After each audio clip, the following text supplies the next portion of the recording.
Suspense.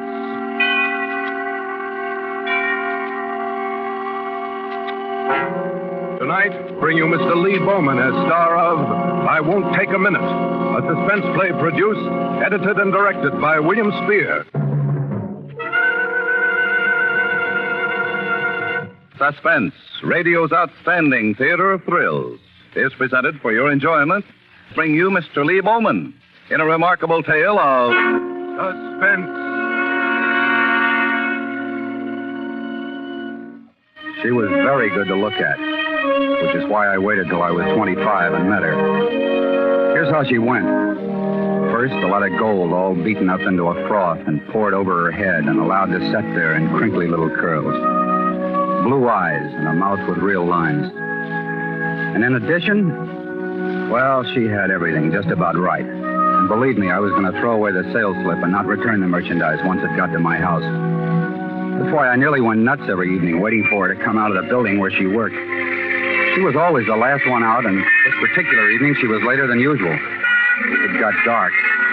The streetlights came on, and the rush hour was over before she put in an appearance. Kenny? Oh, gee, Kenny, I'm sorry. You've been waiting long? Oh, no. I just nearly got run in for picketing the place, that's all. I hurried all I could. Please don't be mad at me, Kenny. I'm not mad at you. The slave driver you work for. Why do you always have to be the last one out? Oh, it's only for another week. Yeah. Come on, let's go. I got to deliver this package on the way home for his nib. But you're not going home. We're going to Philharmonic. Thursday, remember? Oh, it won't take any time at all, honey. It's just around the corner. 415 Martine Street. Okay. That guy nerves me up, making you play messenger girl after hours. Oh, let's don't talk about Mr. Heston. Let's talk about us. Been counting the days? All day. 13 left. And the half. Don't forget the half if it's to be a noon wedding. Why all the fuss about the half? Oh, I don't like 13 by itself. I'll be glad when it's tomorrow and only 12 days left. Gee, you're cute. The more I know you, the cuter you get.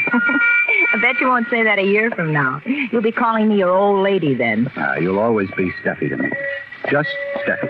Not even Stephanie? No, too sophisticated, too foreign sounding. Steffi, that's you. Hey, what number are you supposed to deliver that package to? 415. This must be it. What a dump. Your boss have many customers in dumps like this? Well, hold a match for me, will you, Kenny? Can't see the name. There, that's better. Yeah, but I still don't see. What was the name? Muller, apartment 4B. Oh, here it is. Name card's fallen out of the slit and gotten lost. No wonder I couldn't find it.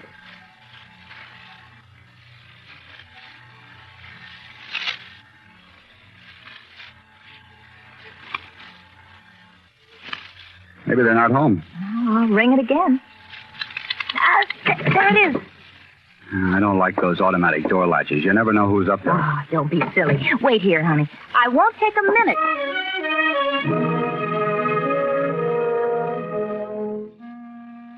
I never timed the cigarette. I suppose they take around 5 minutes. This one seemed to take longer, but then look who I was waiting for. I punched it out with my foot and lit another. I thought, won't take a minute. Yeah, I might have known it. I thought, what's she doing, saying a T up there? I counted my change just to give myself something to do. I took off my hat and looked it over like I'd never seen it before. 5 cigarettes later, she still hadn't come back.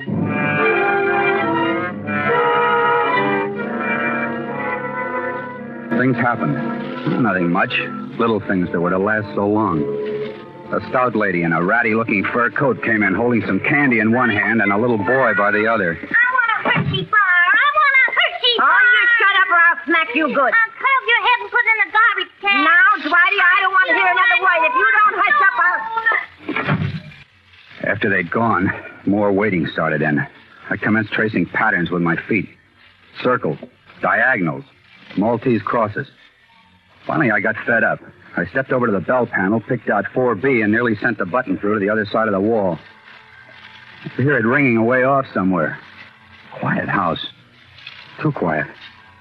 I leaned on the bell till my thumb joint got all white down to my wrist. And something did happen. I heard the door of the automatic elevator open. I waited, nonchalant-like, filing my fingernails. I thought I'd play a little hurt when she arrived. I could see it was her, all right, walking toward me.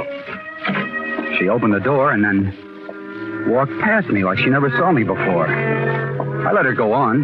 Figured she'd turn around by the time she got to the door. But no. Steffi. Hey, Steffi, wait. Steffi. Hey, Steffi, what's the big idea? I beg your pardon. Oh, I thought you were... I mean, you're dressed just like... I would advise you to be sure to whom you are talking before you go to grab a strange girl by the coat. Oh, no kidding. You look a lot like her, even the clothes. That little tam and the red shoes. Really, I don't find this amusing. Okay, sister, pardon me for living. Next time, make sure it's one of the girls that live here. It was a shock. I didn't like the looks of the place from the beginning. Up to then, I was just sore. Now I began to get scared. Maybe there's some guy up there trying to get funny with her, I thought. I better get up there fast and find out what this is. So I laid my hand flat over all the bells in the place so somebody'd open up.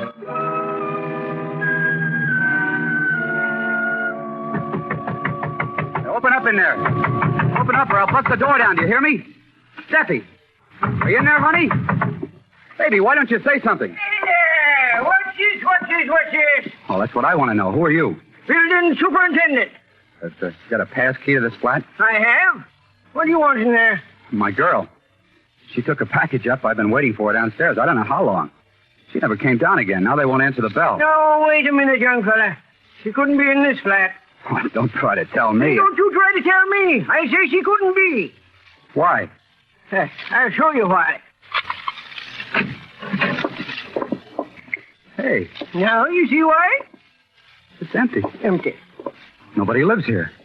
But there was someone here a while ago. She rang the bell and they let her in. Mister, this place ain't been rented for 6 months. Listen, she came in here, I tell you. Yeah. Maybe you and the little girl had a quarrel, eh? Maybe she figured to play a little joke on you. Give you the slip. We never had any quarrel. We're getting married. Yeah. Why don't you go to her place?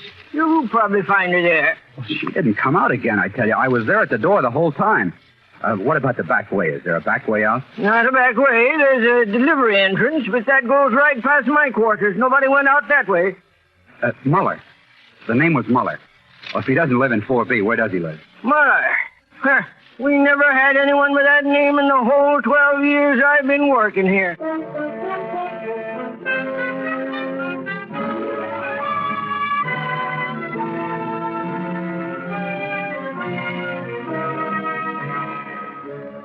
For Suspense, the bringing you a star, Mr. Lee Bowman, in I Won't Take a Minute. Presentation tonight in radio's outstanding theater of thrills, Suspense.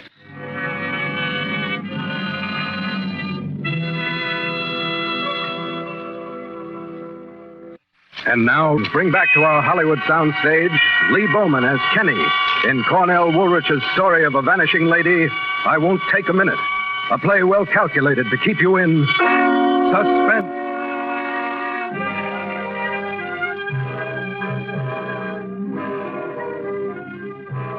The cop on the beat was a nice guy. He rang every bell in every flat of the building and questioned the occupants. No one had heard anything. No one had seen her. Finally, a single plainclothes man was dropped off at the door. Lieutenant Gilman. He kept calling me Bud. He looked around the empty flat, and then he looked at me. But there's nothing to show that this girl or anyone else came in here. I tell you, she rang the bell of this flat, and someone released the door catch for her from up here. All right. Assuming she got in here, how'd she get out? I don't know. I don't know. Maybe the fire is... Look at those windows. Look at the dust on these frames. A person can't move in a place like this without it showing. Listen, don't do this to me, will you? You make it sound like she didn't come here with me at all. That's what it does sound like, Bud. Look, I was taking her to the concert tonight. We go every Thursday. Here's our ticket. I think we better build this thing from the ground up and see what we've got. Now, what's this girl's name? Stephanie Riska. Address? 120 Farragut. Uh-huh. What's she look like? Well, she comes up to about here next to me. Blonde, little curls close to her head, blue eyes. I'm no good at description. Don't let it get you, Bud. I'm not scared because she's gone. I'm scared because she's gone in such a crazy way. I can't get a grip on her. Now, you say you met her at 6:15 outside the Bailey Goodwin building with a package to be delivered here. Who'd she work for? A press clipping service. The Green Star it's called. It's operated by a guy named Hessen. Big outfit? Just him and a secretary and an office boy. She was getting $22 a week. All right, Bud. You've given me something definite. We'll do some checking. But first of all, we go back to the place she worked.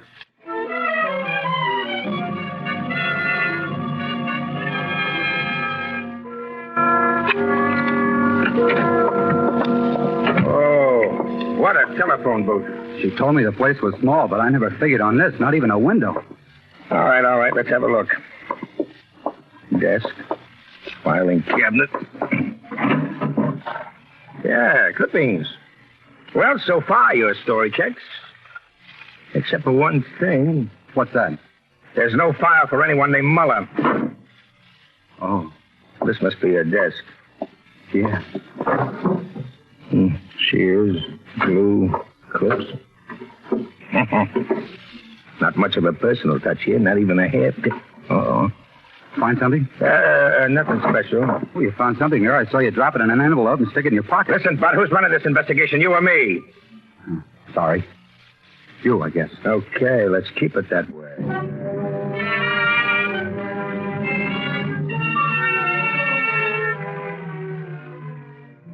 Our next stop was one of those bungalow-type places in the outskirts. That was where Hessen lived, the guy she worked for. Oh, good evening. Good evening. You Mr. Hudson? That's right. I'm from police headquarters. May I come in? Oh, certainly. Won't you sit down, gentlemen? We won't take up much of your time, sir. First of all, do you know anyone named Muller at 415 Martine Street? No, I don't know anyone by that name. I think we have a Miller, a Mrs. Elsie Miller on our list, who divorces and marries quite frequently. Will that do?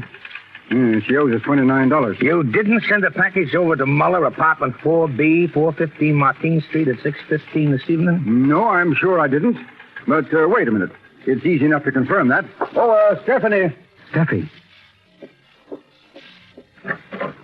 Did you call me, Mr. Hudson? Yes, my dear. Oh, this is my assistant gentleman, Miss Stephanie Riska. That isn't Steffi. She's calling somebody else by her name. My dear young don't man. understand. She came out of that building while I was waiting. I spoke to her. We'll discuss that later. Now then, miss, how long have you been working for Mr. Hessen? Since October of last year. About 8 months now. And your name is Stephanie Riska? Why, yes, of course. Have you any identification on you? I don't know. Maybe there is something here in my handbag. Do you mind if I look? It's all right, my dear. He's from the police. Oh, well, in that case. Thank you. Listen, I don't know what these two are trying to pull, but she's not Steffi. You've got to believe me. She came out of that building dressed like Steffi. The way Steffi was dressed when she went in. Stop that, will you? Thank you, Miss Liska. I'm sorry to inconvenience you. It's quite all right. I noticed you have quite a supply of chewing gum there. That's hard to get these days. I make a hobby of it. Have some? Oh, thanks. My mouth's kind of dry. Well, Mr. Hester... It's quite all right. I don't know what this young man has got himself mixed up in, but if we were able to help... Oh, you did help a lot, sir. Now, come along, Bud. I've got some more checking to do. This time, it's on you.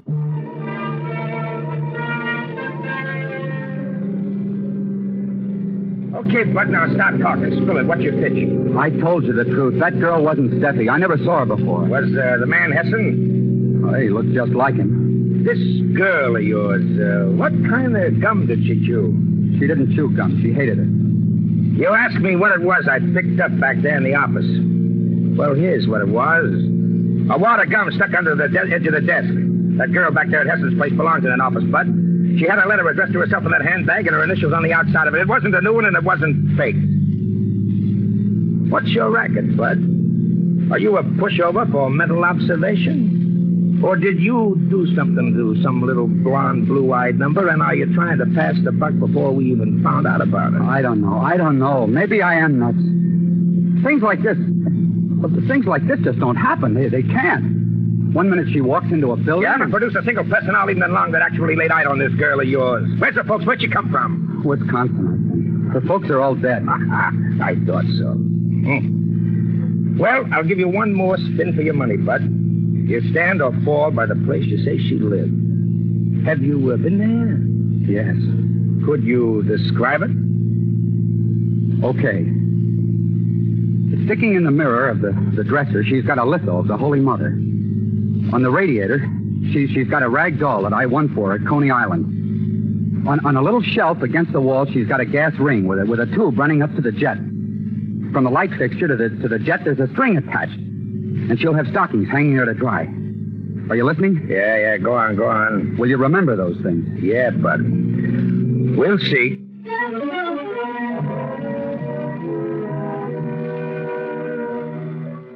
Now listen, bud. Get this straight. I don't want one word out of you the whole time we're here, you hear? I won't say a word. So help me. Yes? You got a girl named Stephanie Risker living here? Second floor front. She ain't home now. I'm from the police. I think you better let us in. Oh, well, certainly. Let's see her room, please. Yeah, follow me. She's a nice, clean roomer. I'd hate to lose her. I hope she's not in any trouble. No trouble. Now, Gilman, right over there. Hey, it's changed. They've changed it all around. Shut up. Has she always had it fixed this way, ma'am? Well, since the first day she's here. Only one thing I got to complain about. There it is again, chewing gum. She leaves it all over. Let's see that. I thought so. Exhibit C, bud. Same as the other two. She belongs in that office and she belongs in this room. Look out. You better hold your friend. Let him hold. This isn't anything to the falls he's going to be taking 5 or 10 minutes from now. What'd he do? Murder her? Not her, but I've got a good hunch he murdered someone and picked the wrong number and name out of a hat. I didn't hear any more they said while we were going down the stairs. The light bulbs in the place were doing funny things, turning red, spinning around in spirals. I was still on my feet, but not so as you'd notice it. The spinning didn't stop till we got to the foot of the stairs.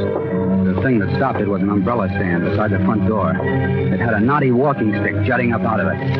I grabbed it in my free hand as he walked me past it. Watch out, Lieutenant. He's going to... Hey, you! Yahoo!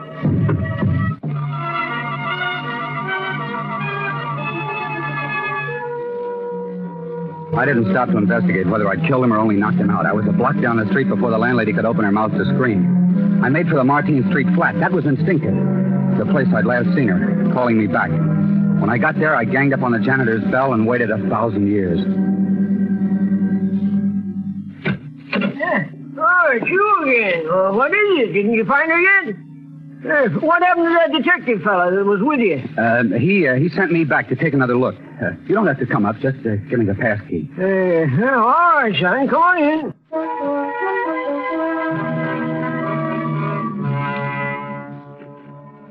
My head was still spinning when I let myself in at the door of apartment 4B. I don't know what I was looking for. Some clue, I guess. Some magic clue that would pop up and give her back to me. I tested the walls for secret panels. What a laugh, and a $50 a month flat. I dug out plaster with my bare nails, cased the cracks between the floorboards. I'd been there about 10 minutes when I heard steps coming up the hall. I held my breath. All right, Billy. Come out of there with your hands up or I come in too. Give me a minute, please. 1 minute. Maybe I'll find it. Find what? Please, 1 minute. If you aren't out of there by the time I count 10, I come in shooting. Do you hear me? Yeah, I hear you. 1, 2, 3. I didn't stop to think. I crossed the room and threw open the window. The one that opened on the fire escape. Down looked too far, so I started climbing. Hey! Come down out of there, you!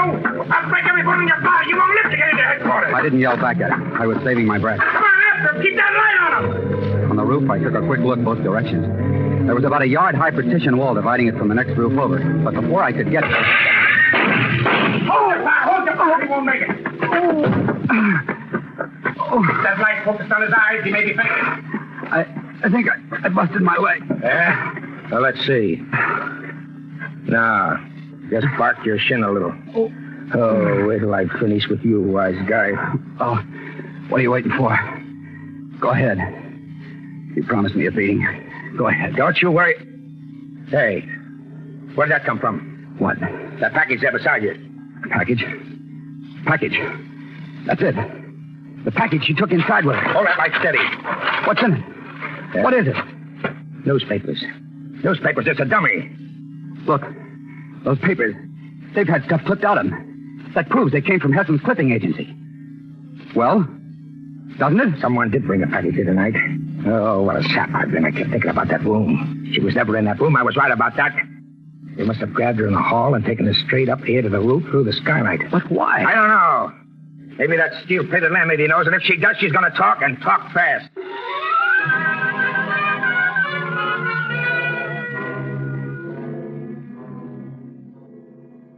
right, Grandma. Come on, spill it. You can't scare me. I've got bigger men than you on my side. What do you mean, your side? Wouldn't you like to know? All I have to do is make one telephone call. I have the number right here. Let's see that number. Take it. Call it yourself. Who gave you that number? Ask me no questions. I'll tell you no lies. Who gave you this number? The FBI man who was here. Now you know who I'm working for. Go ahead. Call the number. Oh, I get it. Tell me, Grandma, what did this FBI man look like? All right, I'll tell you. All you have to do is say yes or no. The guy's about my height, bald, wears pinch glasses, right? Maybe. He got you to work with him so this woman he described as one of his agents could step into the identity of this Stephanie Whisker, right? You seem to know all about it. I know more than that.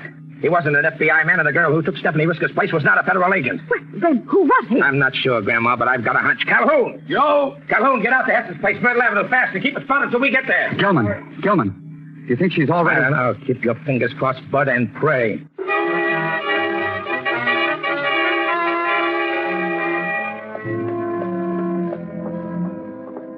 Where are they? I told them to keep this house covered. Gone. Nobody here. Yeah. Hey, douse it, Mike, douse it. Stand back against the wall. Somebody's coming. Gentlemen, you in here? Calhoun, what's the big idea? I told you to keep this place spotted. Now they're gone. I tailed them. They piled into a car, locked up the house, and left. Where to? Pier 7, North River. They got in some kind of a fuzzy tramp steamer and it shoved off in less than a quarter of an hour. I tried to reach her. Was the other girl with him? No, 2 men and a stringy blonde they call Alger. That's all. Too late. We're too late. We can pull them up at quarantine. I'll make them talk. Come on, let's get out of here and get some fresh air. Thanks, don't it? Yeah. Smells like they'd had the place fumigated or something. Hey, What's the matter? that smell. That's gasoline. Gasoline. I hear something. A clock. The basement. Come on. Yeah. Get her. She's down here, all right. Go back upstairs, Bud. I'll bring her up. Tell me now. Don't wait till you get her. Yeah, she's alive. Come on, get her out of here. Don't you hear that kicking? I better wet that bomb. Come back here, Calhoun. You'll never make it. That bomb will blow you.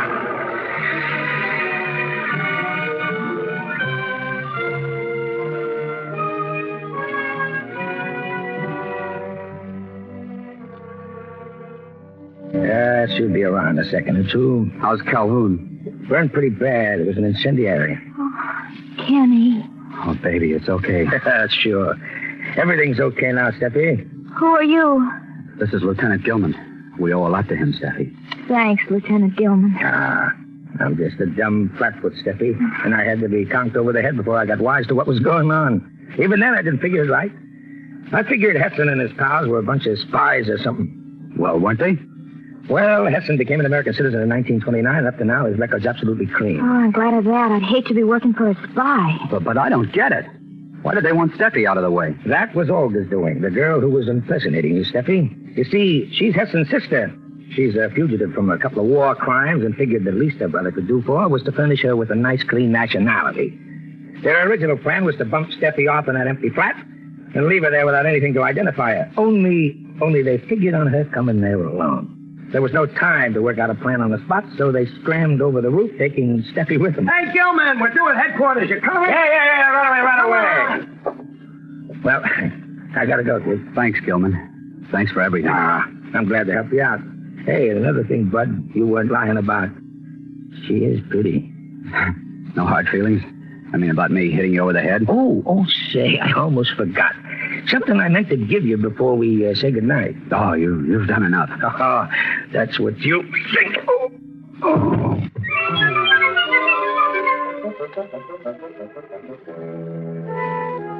It was a while before I knew what hit me. Felt like a cement mixer. When my head cleared, Steffi and I had changed roles. She was the one bending over me. And he said to tell you no hard feelings, but when anyone socks Dick Gilman with a walking stick, they get socked back, even if they're the best of friends. He said that, did he? Does it still hurt? I'm still seeing stars. Oh, gee, Kenny, I'm sorry. I don't care. I'm seeing you, too. Listen, it's midnight. Yeah. Only 12 days to the wedding now, baby. We've licked the 13th.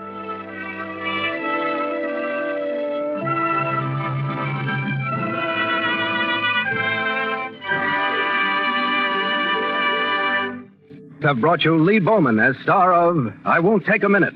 Tonight's study in Suspense. Next Thursday, same time, Suspense, radio's outstanding theater of thrills.